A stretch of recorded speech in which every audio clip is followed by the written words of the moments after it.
Olá, seja bem-vindo de volta. Esta noite, vamos ouvir lendas esquecidas juntos. Há noites em que o mundo parece pedir silêncio. Não porque algo termine, mas porque algo precisa começar devagar. Esta é uma dessas noites. Se você chegou até aqui, talvez esteja procurando um lugar onde o tempo se move de outro jeito, onde as palavras não correm, apenas caminham. Você está no canal certo. Aqui, nas noites de lendas esquecidas, guardamos histórias antigas, não para ensiná-las, mas para que você possa simplesmente escutar. Se quiser voltar outras vezes, inscreva-se. Assim essas vozes continuam chegando até você. Mas por enquanto, acomode-se, respire fundo e deixe que as lendas do norte venham ao seu encontro. Entre os povos do norte, as noites eram longas e para atravessá-las, as pessoas se reuniam, partilhavam calor, alimento e palavras. As palavras eram como lanternas, pequenas, mas suficientes. Muitas delas falavam sobre Yggdrasil, a grande árvore do mundo. Dizem que suas raízes alcançam reinos profundos e seus galhos sustentam céus infinitos. Ao redor dela, o tempo é um visitante respeitoso. Ele passa, sem fazer barulho. À sombra dessa árvore surgiram os mitos que tentavam explicar o caos, a ordem e tudo o que existe entre os dois. Quando olhamos para essa árvore, não vemos apenas madeira, vemos um eixo, um ponto de equilíbrio. Há quem diga que em noites muito quietas ainda é possível ouvir o murmúrio de suas folhas, mesmo sem vento, como se a própria árvore respirasse, como se lembrasse de tudo o que já passou por ela, e talvez estivesse preparando o que ainda virá. As raízes de Yggdrasil mergulham em 3 direções. Uma desce até o reino dos mortos, onde Hel observa em silêncio. Outra alcança o Poço das Nornas, onde o destino se forma gota a gota. A terceira toca o mundo dos gigantes, onde forças antigas ainda dormem. E todas essas raízes conversam, sem palavras, através da terra úmida e fria. Elas sustentam não apenas a árvore, mas tudo o que existe. Nos galhos mais altos, um galo dourado vigia. Ele canta apenas uma vez, quando o fim se aproxima, mas até lá permanece em silêncio, observando, esperando. Há algo reconfortante nessa ideia, que alguém vigia mesmo quando ninguém sabe, que há ordem escondida no que parece caos. E entre as raízes e os galhos há 9 mundos, cada um com sua luz própria. Alguns brilham como gelo sobre o sol, outros ardem como brasa esquecida. Há mundos feitos de neblina, onde nada tem contorno claro, e há aqueles onde a luz é tão forte que quase dói olhar. Mas todos eles compartilham a mesma casa, a grande árvore. E de alguma forma, todos dependem dela para continuar existindo. Uma dessas histórias fala da criação. No início, havia apenas gelo e fogo. Do encontro dos dois, nasceu um ser primitivo, chamado Ymir. Dele, segundo as lendas, veio a primeira vida. E quando os deuses finalmente moldaram o mundo, usaram o corpo de Ymir para criar montanhas, mares e céus. É uma imagem forte, mas quando contada à meia luz, torna-se apenas um lembrete silencioso. Tudo nasce do encontro, até mesmo aquilo que parece oposto. Ymir não era bom nem mau, era apenas o primeiro, e em sua solidão primitiva gerou outros seres. Gigantes nasceram do seu suor, criaturas que carregavam dentro de si a mesma força bruta que moldou o mundo.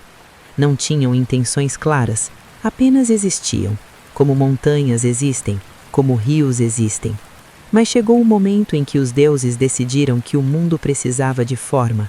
Odin, junto com seus irmãos, enfrentou Ymir. Foi uma luta que durou tanto tempo que ninguém sabe ao certo quando começou. E quando terminou, Ymir caiu. Seu sangue se tornou oceano seus ossos montanhas, seu crânio o céu. Até mesmo seus pensamentos viraram nuvens, vagando sem destino. Há quem diga que isso é violento demais para ser uma história de ninar, mas os antigos não viam assim. Para eles, a criação sempre envolvia sacrifício, não por crueldade, mas porque tudo o que nasce precisa de espaço. E espaço, às vezes, precisa ser aberto, criado, permitido. Depois que o mundo ganhou forma, os deuses caminharam por ele. Viram praias vazias, florestas sem som, montanhas que ninguém escalaria, e perceberam que faltava algo. Então, encontraram 2 troncos de árvore na beira do mar, um de freixo, outro de olmo, e decidiram que aqueles troncos seriam mais do que madeira. Odin soprou vida neles, outro deus deu movimento, um terceiro ofereceu calor, e assim nasceram os primeiros humanos, Aske e Embla, feitos de madeira, mas carregando dentro de si o sopro divino. Eles não pediram para existir, apenas começaram. E com eles começou também a primeira história humana. Os deuses não deram instruções complexas, não entregaram manuais, apenas deixaram Aske e Embla caminharem. E eles caminharam, descobriram o fogo, aprenderam a construir abrigos, tiveram filhos e, aos poucos, espalharam-se pelo mundo como sementes lançadas ao vento. Cada aldeia que surgia era uma nova tentativa de entender o que significava estar vivo. E, enquanto isso, os deuses observavam de longe, não como juízes severos, mas como pais que soltam a mão do filho pela primeira vez, com esperança, com curiosidade, com um medo suave de que tudo pudesse dar errado, mas também com a certeza de que, de alguma forma, daria certo. Em outro ponto dessa teia de histórias, caminha Odin, o viajante de chapéu e manto escuro. Um deus que não procurava poder por vaidade, mas sabedoria por necessidade. Há relatos de que ele se disfarçava e caminhava pelas aldeias humanas, ouvindo, observando, aprendendo. Em uma ocasião antiga, ele decidiu beber da fonte da sabedoria, guardada por um gigante. O preço era alto, um dos seus olhos. Odin aceitou e saiu de lá vendo menos, para compreender mais. Às vezes, as lendas lembram de maneira tranquila que nem sempre é possível possuir tudo, e ainda assim pode valer a pena. Mas o que poucos sabem é que Odin fez isso sozinho. Não pediu permissão, não consultou os outros deuses, simplesmente partiu, no meio da noite, levando apenas seu cajado e sua determinação.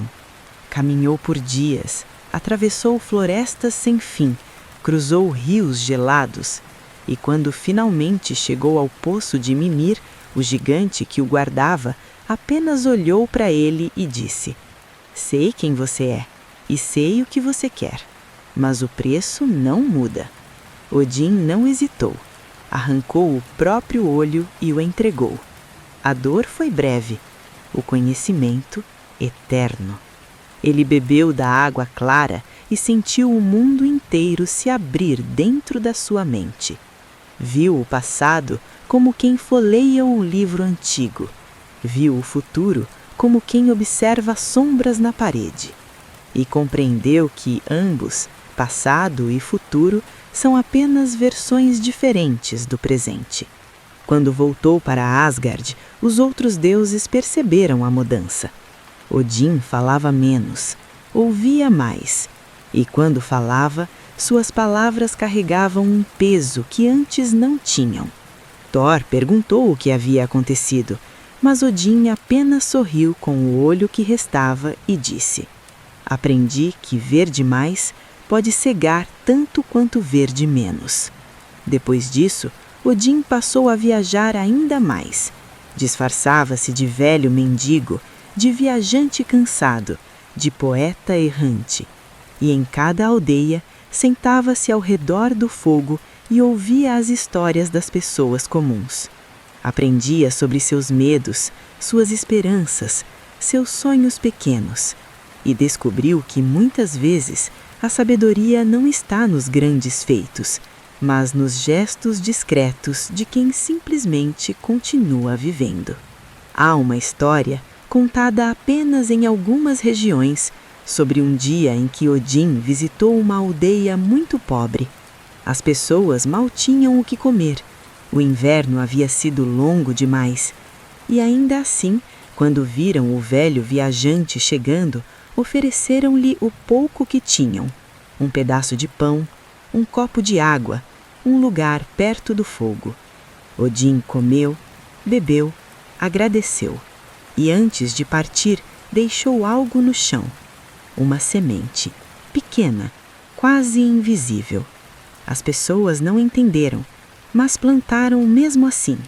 E na primavera seguinte, daquela semente, nasceu uma árvore que dava frutos o ano todo. A aldeia nunca mais passou fome. Quando perguntavam quem era aquele velho, ninguém sabia responder, mas todos concordavam. Ele tinha apenas um olho, e no lugar do outro havia algo que parecia luz. Perto das raízes de Yggdrasil vivem as Nornas, 3 figuras silenciosas, uma que olha para o que já aconteceu, outra para o que está acontecendo, e a última para o que virá. Elas tocam a água clara de um poço sagrado e deixam que o destino escorra, gota por gota. Ninguém as apressa, nada nelas é violento, elas apenas guardam um ritmo que não depende de nós. E quando pensamos nisso, há um conforto discreto em saber que nem tudo está em nossas mãos. As Nornas não falam muito, não precisam. Seus gestos são suficientes. Urd, a mais velha, carrega nas mãos o peso do que já foi, todas as escolhas feitas, todos os caminhos percorridos. Ela não julga, apenas registra, como quem escreve em pedra. Verdande, a do meio, observa o presente com atenção serena. Ela vê cada instante se formar e se dissolver, cada respiração, cada palavra, cada silêncio. E compreende que o presente é o único momento onde algo ainda pode mudar, mesmo que apenas um pouco. Skuld, a mais jovem, olha para o que ainda não existe, mas seu olhar não é de certeza, é de possibilidade. Porque o futuro, segundo as Nornas, não é uma estrada reta, é um campo aberto, com muitos caminhos, e cada passo que damos escolhe um deles. Juntas, elas tecem, usam fios invisíveis que atravessam todas as vidas. Deuses, humanos, gigantes, animais, todos estão conectados pela mesma trama. E às vezes um fio toca outro e algo acontece. Um encontro, uma decisão, um acaso que muda tudo. Há uma lenda que diz que até os deuses têm medo das Nornas. Não porque elas sejam cruéis, mas porque são honestas. Elas não prometem finais felizes, não garantem vitórias. Apenas mostram o que é, o tecido da existência, com seus nós, suas falhas, suas belezas inesperadas. Odin, mesmo com toda a sua sabedoria, visitou as Nornas uma vez. Queria saber quando seria o Ragnarok, quando tudo terminaria. Elas olharam para ele em silêncio, e depois de um longo tempo, Urd disse: "Você já sabe." Verdande completou: "Está acontecendo agora." E Skuld finalizou: "E ainda não começou." Odin saiu dali sem respostas claras, mas com algo maior. A compreensão de que o tempo não é linear, que o fim e o começo são apenas pontos de vista, e que talvez a única coisa que realmente importa é o que fazemos no intervalo. As Nornas continuam tecendo, sempre tecerão, e de vez em quando um fio brilha um pouco mais. É quando alguém, em algum lugar, faz uma escolha que ressoa, uma escolha pequena, mas verdadeira, e o tecido inteiro treme, quase imperceptivelmente, como se reconhecesse que algo importante acabou de acontecer. Há também a história de Freyr, um deus ligado às colheitas e à prosperidade. Dizem que um dia ele olhou para longe, para um mundo distante, e se apaixonou por alguém que jamais imaginara encontrar. Para conquistar esse amor, abriu mão de sua arma mais poderosa. Foi um gesto de entrega.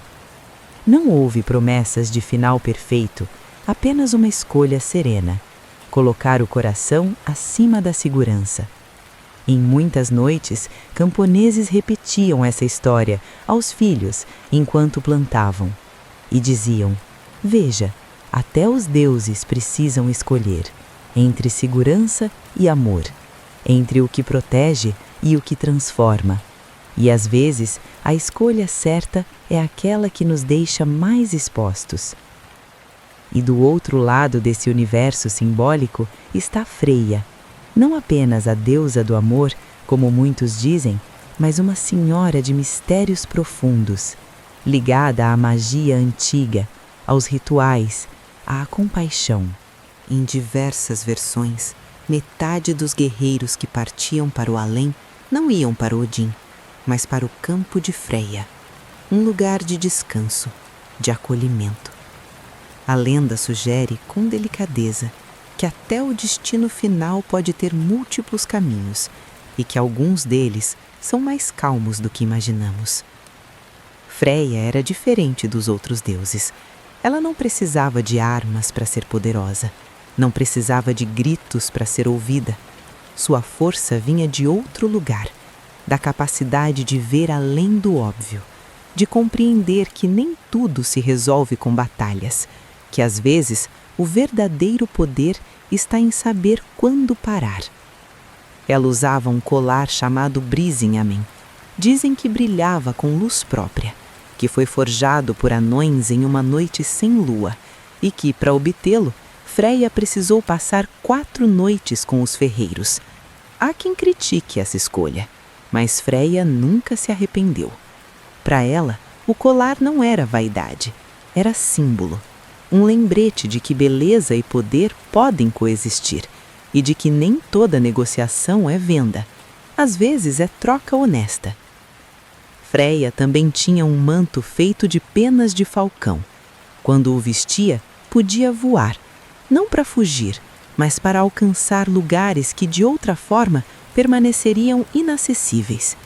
Há histórias de deuses que pediram emprestado esse manto em momentos de necessidade, e Freya sempre emprestava, sem perguntas, sem exigir nada em troca. Ela entendia que ajudar não precisa vir com condições. Mas o que poucos sabem é que Freya também chorava. Seu marido, Odre, desapareceu um dia. Simplesmente partiu. Não houve despedida, não houve explicação. E Freya, que sabia tanto sobre o mundo, não conseguia encontrá-lo. Ela viajou por todos os reinos, perguntou a todos que encontrou, e em cada lugar onde parava, suas lágrimas caíam no chão e se transformavam em ouro. Não era magia, era saudade materializada.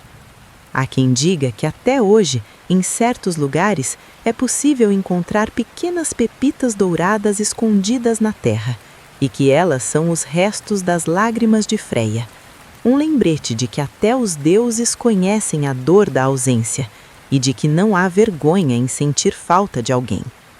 Quando os guerreiros caíam em batalha, metade deles era levado por Odin para Valhalla, a outra metade ia para Folkvanger, o campo de Freya. Lá não havia treino eterno para a próxima guerra, não havia preparação constante, apenas descanso, jardins tranquilos, conversas ao redor do fogo e a sensação de que finalmente podiam baixar a guarda. Freya recebia cada um com o mesmo cuidado. Não importava se haviam sido heróis ou apenas soldados, se haviam vencido ou perdido. Para ela, o importante era que haviam lutado e que agora mereciam paz. Há uma história sobre um jovem guerreiro que chegou a Folkvanger confuso. Ele esperava Valhalla, esperava a glória, e quando viu Freya, perguntou: "Por que estou aqui?" Ela sorriu e respondeu: "Porque você não precisa provar mais nada." Outra história conta sobre Thor, não como um herói tempestuoso, mas como um protetor atento. Certa vez, seu martelo desapareceu. Sem ele, o mundo parecia vulnerável. Thor precisou se disfarçar, pedir ajuda, confiar em aliados inesperados. No fim, recuperou o que era seu, mas não pela força bruta, e sim pela astúcia e pela colaboração. Em algumas aldeias, essa história era contada para reforçar uma ideia simples: até o mais forte precisa de amigos. Thor era conhecido por sua força, por sua voz trovejante, por seu martelo, Mjolnir, que voltava sempre para sua mão, não importava o quão longe fosse arremessado. Mas naquela manhã, quando acordou, o martelo não estava lá. Thor revirou tudo, procurou embaixo da cama, atrás das portas, dentro dos baús. Nada. Ele chamou Loki. Alguém roubou Mjolnir. Loki, que sempre tinha um plano, ofereceu-se para investigar. Voou até o reino dos gigantes e descobriu que Thrym, o rei dos gigantes, havia roubado o martelo e exigia um preço absurdo para devolvê-lo. Queria se casar com Freya. Quando contaram isso para Freya, ela olhou para eles como se tivessem enlouquecido. "Vocês acham mesmo que vou me casar com um gigante por causa de um martelo?" Thor tentou argumentar sobre a importância do martelo para a segurança de todos. Freya apenas cruzou os braços. "Então encontrem outra solução." Foi Loki quem teve a ideia. "Thor, você vai se disfarçar de Freya." Thor ficou vermelho. "Eu? Nunca!" Mas Loki insistiu. "É a única maneira. E eu vou com você disfarçado de criada." Depois de muita resistência, Thor acordou. Vestiram-no com roupas de noiva, cobriram seu rosto com um véu, colocaram o colar Brisingen, que Freya emprestou, resmungando, e partiram para o reino dos gigantes. Quando chegaram, Thrym ficou radiante. Preparou um banquete. Thor, nervoso, comeu tudo o que colocaram na frente dele. Um boi inteiro, 8 salmões, jarros de hidromel. Thrym ficou surpreso. "Sua noiva tem muito apetite?" Loki, rápido, respondeu. "Ela está tão ansiosa para o casamento que não comeu em 8 dias. Thrym aceitou a explicação e finalmente ordenou que trouxessem Mjolnir para abençoar a noiva. No momento em que colocaram o martelo sobre os joelhos de Thor, ele o agarrou, arrancou o véu e gritou: "Agora sim!" E com um único golpe, recuperou sua honra e seu martelo. Mas a lição da história não estava na força, estava no caminho até ali. Thor precisou aceitar ajuda, precisou se humilhar, precisou confiar em Loki, que nem sempre era confiável, e no fim descobriu que resolver problemas não é sempre sobre poder, às vezes é sobre criatividade, sobre saber quando fazer algo que de outra forma jamais faria. Mais ao norte, entre montanhas cobertas de neve, mora o espírito de Skadi. Ela escolheu a vida gelada, não como punição, mas como identidade. Amava o farfalhar silencioso do gelo e o brilho frio da lua refletida na neve. Quando tentou viver longe de lá, sentiu-se deslocada. Então fez um acordo consigo mesma, voltar ao que a fazia sentir paz. As crianças ouviam essa história e entendiam, de maneira tímida, que existir não é imitar o caminho dos outros, mas descobrir o lugar onde a alma respira melhor. Skadi nasceu entre gigantes. Seu pai, Thiazi, foi morto pelos deuses. E Skadi, em busca de justiça, marchou até Asgard, armada e furiosa. Os deuses, vendo sua determinação, ofereceram compensação: ouro, terras, honrarias, mas Skadi pediu apenas 2 coisas: que a fizessem rir e que pudesse escolher um marido entre os deuses, mas apenas olhando para os pés deles. A primeira parte foi resolvida por Loki, que fez palhaçadas até Skadi sorrir. A segunda foi mais complicada. Skadi olhou para os pés dos deuses e escolheu os mais bonitos, pensando que pertenciam a Balder, o deus mais radiante. Mas os pés eram de Njord, o deus do mar. Eles se casaram, mas logo descobriram que eram opostos demais. Njord amava o mar, o som das ondas, o cheiro de sal. Skadi amava as montanhas, o silêncio da neve, o frio cortante. Tentaram viver juntos, alternando entre o litoral e as montanhas, mas nenhum dos dois conseguia se adaptar ao mundo do outro. Njord não dormia nas montanhas. O silêncio o assustava, a ausência de ondas o deixava inquieto. Skadi, na costa, sentia-se sufocada. O barulho constante do mar, os gritos das gaivotas, o calor úmido, tudo a incomodava. Então fizeram algo raro. Admitiram que não era culpa de ninguém, apenas eram diferentes, e em vez de forçar algo que não funcionava, decidiram se separar, não com raiva, não com ressentimento, apenas com honestidade. Skadi voltou para suas montanhas e pela primeira vez em muito tempo sentiu-se em casa. Ela caçava com esquis, corria pelas encostas nevadas, dormia sob as estrelas geladas e era feliz. Não porque estava sozinha, mas porque estava onde pertencia. A lição que as crianças tiravam dessa história era simples. Não há vergonha em reconhecer que um lugar não é para você, que uma vida não serve, que um caminho, por mais que os outros digam que é o certo, simplesmente não ressoa, e que voltar para o que nos faz sentir inteiros não é desistir, é sabedoria. Em outro canto dessas narrativas surge Hel, guardiã de um reino quieto, para onde vão aqueles cuja morte não foi heróica, nem grandiosa, apenas humana. Seu reino não era um lugar de punição feroz, nas versões mais antigas. Era um lugar de permanência, de silêncio, de continuidade. A figura de Hel parecia dizer, mesmo quando as coisas acabam, elas encontram um espaço para repousar. Há algo surpreendentemente tranquilo nisso. Hel era filha de Loki e desde o nascimento era diferente. Metade do corpo era vivo, radiante. A outra metade parecia morta, pálida como osso. Os deuses, ao vê-la, ficaram perturbados. Odin, em sua sabedoria discutível, decidiu que ela deveria governar o reino dos mortos, não por crueldade, mas porque acreditava que alguém que carregava vida e morte no próprio corpo entenderia melhor aqueles que transitavam entre os dois. Hel aceitou, sem reclamar, e desceu para Helheim, o reino que levava seu nome. Lá, construiu um salão enorme, com portões altos e corredores silenciosos, e começou a receber aqueles que morriam sem glória, os idosos que faleciam no sono, as crianças que adoeciam, os agricultores que simplesmente paravam de respirar um dia.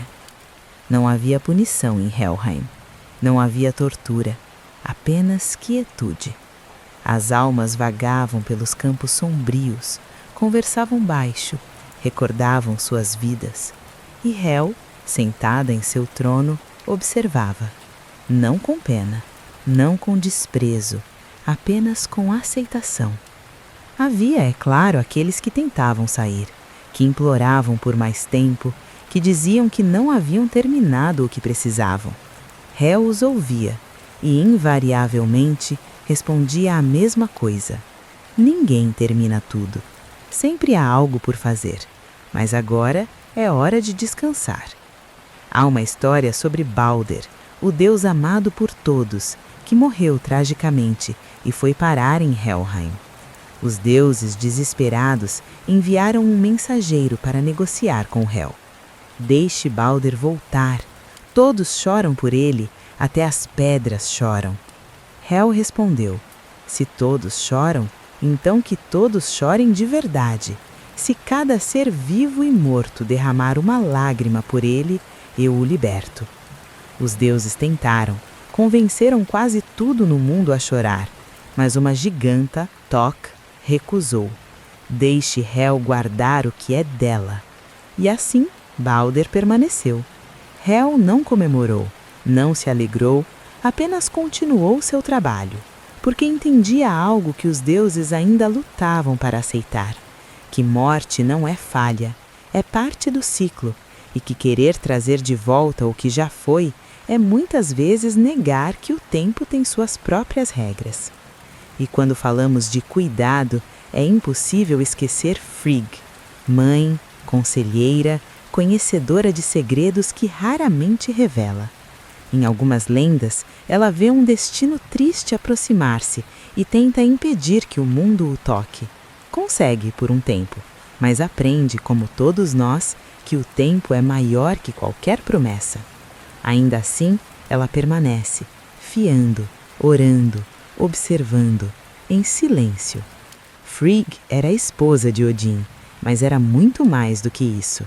Era a rainha de Asgard, a protetora do lar, a tecelã de futuros possíveis. Ela sabia mais do que deixava transparecer. Via coisas que os outros não viam e guardava esses conhecimentos como quem guarda joias, com cuidado, revelando apenas quando necessário. Quando Balder, seu filho, começou a ter pesadelos sobre a própria morte, Frigg não descartou como tolice. Ela sabia que sonhos às vezes são avisos. Então viajou por todo o mundo, visitou cada pedra, cada planta, cada animal, cada arma e fez todos jurarem que jamais machucariam Balder. Ela foi meticulosa, não deixou nada de fora, ou quase nada. Havia uma planta pequena, o visco, que parecia inofensiva demais para representar perigo. Frigg nem pediu que jurasse. Foi um erro pequeno, mas foi suficiente. Loki descobriu e, com malícia, usou o visco para criar uma lança. Convenceu Hoder, o irmão cego de Balder, a arremessá-la. É só uma brincadeira, disse, e Hoder, confiando, atirou. A lança atravessou Balder e ele caiu. Frigg sentiu, mesmo antes de alguém contar, ela soube. Era como se uma parte de Asgard tivesse se apagado. Ela correu até onde Balder jazia e segurou-o nos braços. Tentou chamá-lo de volta, mas ele já estava longe. Dizem que Frigg nunca se recuperou completamente. Continuou suas tarefas, continuou cuidando de Asgard, mas havia uma sombra em seus olhos que não estava lá antes. Como se ela carregasse o peso de saber que, por mais cuidado que tenhamos, por mais que tentemos proteger o que amamos, há coisas que escapam. Ainda assim, ela não parou de fiar, não parou de tecer destinos, porque entendia que desistir seria deixar o mundo à deriva, e que mesmo que não pudéssemos controlar tudo, ainda podíamos guiar, ainda podíamos cuidar, ainda podíamos tentar. Frigg representa algo que muitos esquecem, que força não é apenas lutar. Às vezes é continuar mesmo quando o coração está partido. Às vezes o céu se abre para figuras que não falam, apenas escoltam. São as valquírias. Não chegam com ruído. Elas caminham ao lado dos que partem e os conduzem para onde pertencem. Para quem as ouvia, essa era uma mensagem de ternura escondida. Ninguém caminha completamente sozinho. As valquírias eram vistas de muitas formas. Algumas as descreviam como guerreiras ferozes, escolhendo quem viveria e quem morreria. Outras as viam como figuras gentis, que apenas guiavam. Mas em todas as versões, uma coisa permanecia. Elas apareciam no momento da passagem. Há uma história sobre um jovem soldado que, ferido mortalmente em batalha, viu uma valquíria aproximar-se. Ela não disse nada, apenas estendeu a mão. O soldado hesitou. Eu vou morrer. Ela sorriu. Você já está morrendo, mas não está sozinho. Ele aceitou a mão dela, e naquele instante a dor sumiu. O campo de batalha se dissolveu, e ele se viu caminhando por um campo verde, ao lado dela, em direção a um salão iluminado na distância. "É ali que vou ficar?" perguntou. "Por enquanto", ela respondeu, "até que seja a hora de outra coisa." As valquírias não eram carrascos, eram companhia, eram a garantia de que no momento mais assustador alguém estaria lá. Havia histórias de guerreiros que na beira da morte pediam para voltar, só mais um pouco de tempo, e algumas valquírias, em casos raros, concediam, não porque fosse permitido, mas porque entendiam que alguns assuntos precisam ser encerrados, algumas palavras precisam ser ditas. Esses guerreiros voltavam por horas, às vezes dias, diziam adeus, resolviam pendências e quando finalmente estavam prontos, a valquíria voltava e dessa vez não havia hesitação. Há também contos sobre valquírias que se apaixonavam por humanos, por deuses, por outros seres e nesses momentos precisavam escolher continuar seu dever ou seguir o coração. Algumas escolhiam o dever, outras o amor, e não havia resposta certa, apenas escolhas, com seus pesos e suas consequências. Há também histórias sobre os 9 mundos conectados pela grande árvore, lugares cheios de gelo, floresta, fogo, neblina, luz e sombras.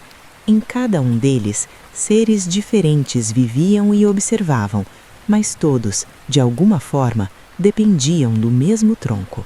A grande lição era simples: tudo está ligado, mesmo aquilo que não percebemos. Midgard, o mundo dos humanos, ficava no centro, cercado por oceanos enormes onde serpentes gigantes dormiam.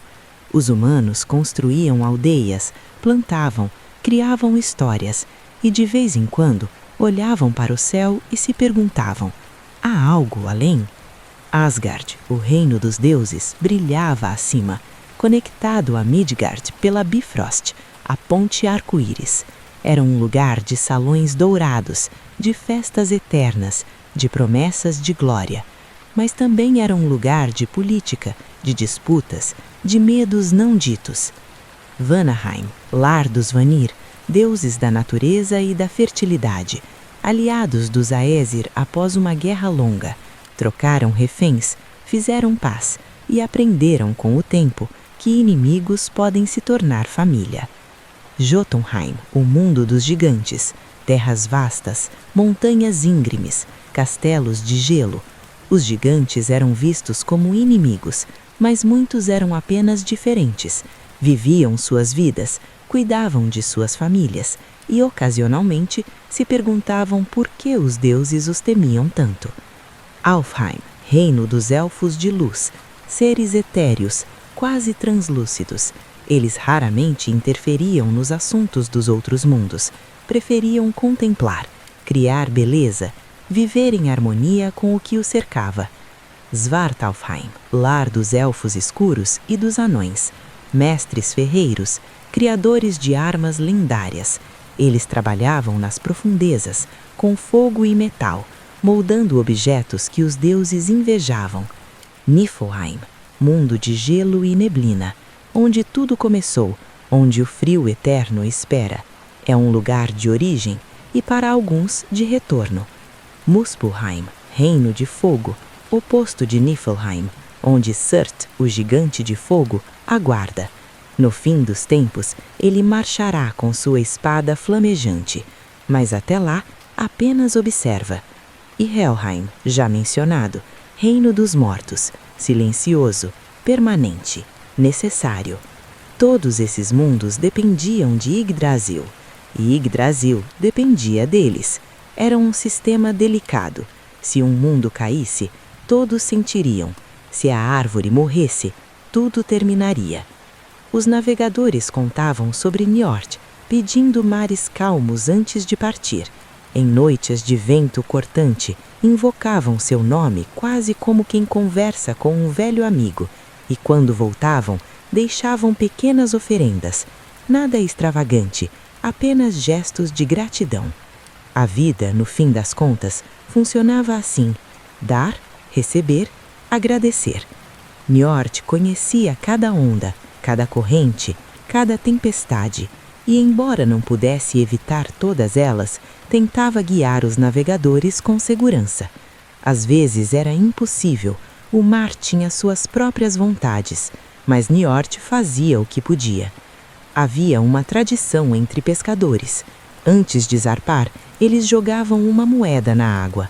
Não era pagamento, era reconhecimento. Sabemos que está aí, sabemos que não controlamos o mar, mas confiamos em você para nos ajudar. E Niord ouvia. Não respondia com palavras, mas respondia com ventos favoráveis, com peixes abundantes, com a sensação de que mesmo em mar aberto, não estavam completamente sozinhos. Há uma história sobre um pescador que, durante uma tempestade, perdeu todos os seus companheiros. O barco virou, ele se agarrou a um pedaço de madeira e, enquanto as ondas o jogavam de um lado para o outro, ele gritou: "Niord, se você está aí, eu preciso de ajuda." Não houve resposta imediata, apenas mais ondas, mais frio, mais escuridão. Mas então, algo mudou. As ondas começaram a empurrá-lo em uma direção específica.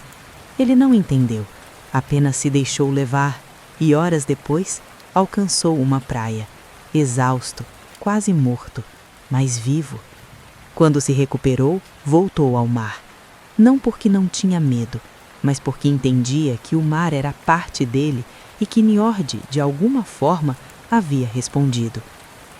Existem também criaturas curiosas, gigantes que se confundem com montanhas, espíritos da natureza que se escondem sob pedras, seres que aparecem ao crepúsculo apenas para observar e depois se perder na neblina.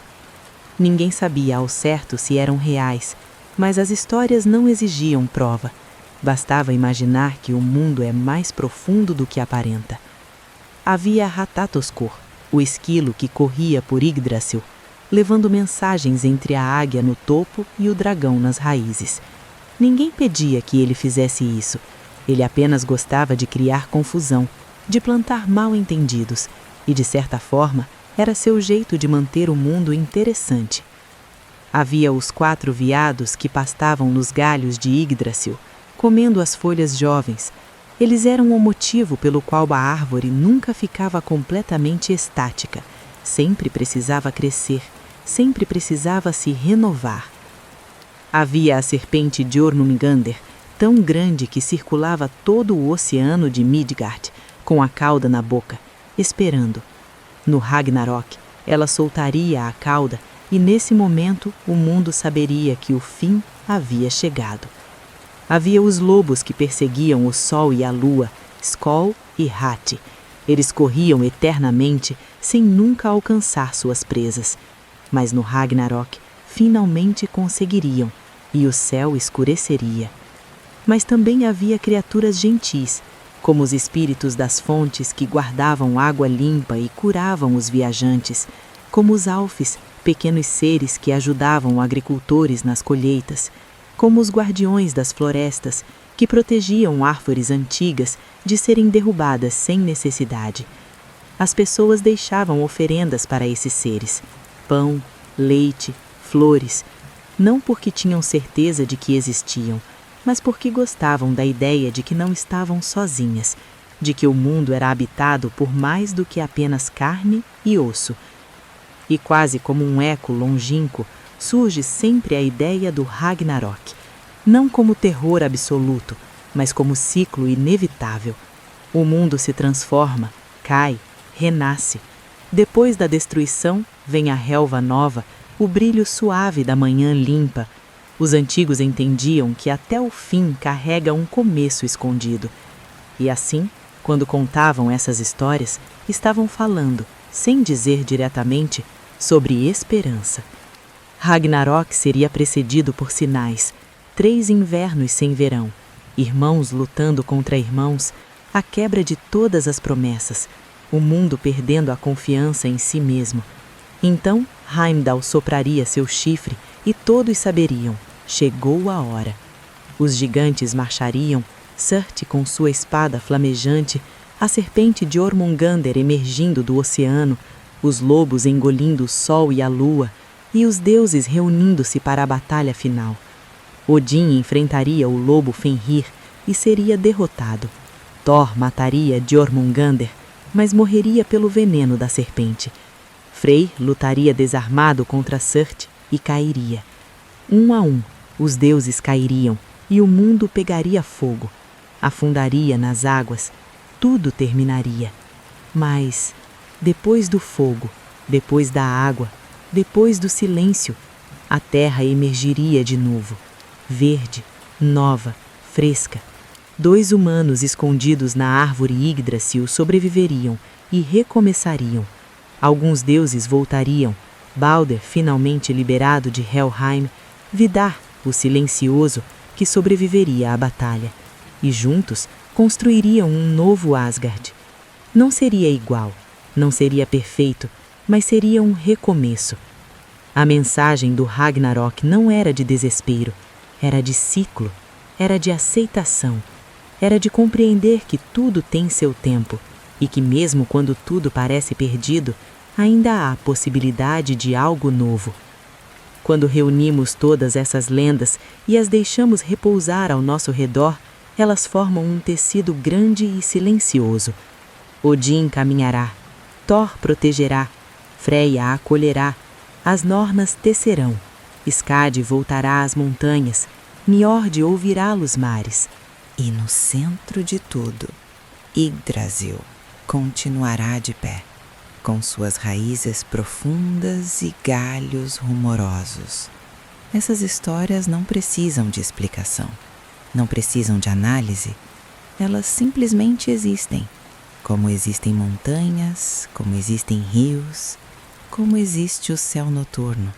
E você apenas escuta. Não precisa entender cada nome, não precisa reter cada detalhe. Pode simplesmente permitir que essas imagens passem como nuvens lentas atravessando um céu noturno. Um barco sobre águas calmas, uma ponte brilhando no escuro, uma casa aquecida por lamparinas, uma árvore antiga respirando. Talvez, enquanto ouve, você imagine seu próprio lugar nesse universo. Talvez se veja caminhando por uma floresta silenciosa, ou sentado ao redor de um fogo, ouvindo alguém contar essas mesmas histórias, ou deitado sob as estrelas, percebendo o quão pequeno e ao mesmo tempo o quão conectado você é. As lendas do norte não são sobre heróis perfeitos, são sobre seres imperfeitos tentando entender o mundo, tentando encontrar sentido, tentando simplesmente continuar. E nisso, talvez, esteja o verdadeiro conforto, que não estamos sozinhos nessa busca, que há milhares de anos outras pessoas também olhavam para o céu e se perguntavam: o que vem depois? E que mesmo sem resposta definitiva, encontravam paz em saber que a jornada continuava. Aos poucos, as palavras ficam mais espaçadas, os sons diminuem, o mundo não termina, apenas se dissolve com suavidade dentro da noite. Se essas histórias trouxeram alguma paz, então já cumpriram o que nasceram para fazer. Talvez, em noites como esta, ainda haja alguém, em algum lugar, contando as mesmas lendas ao pé do fogo. E talvez você volte para ouvir de novo, sempre que quiser, sempre que precisar, porque as histórias continuam, mesmo quando fechamos os olhos. E a árvore do mundo permanece, silenciosa, eterna, aguardando a próxima pessoa que precise descansar sobre sua sombra.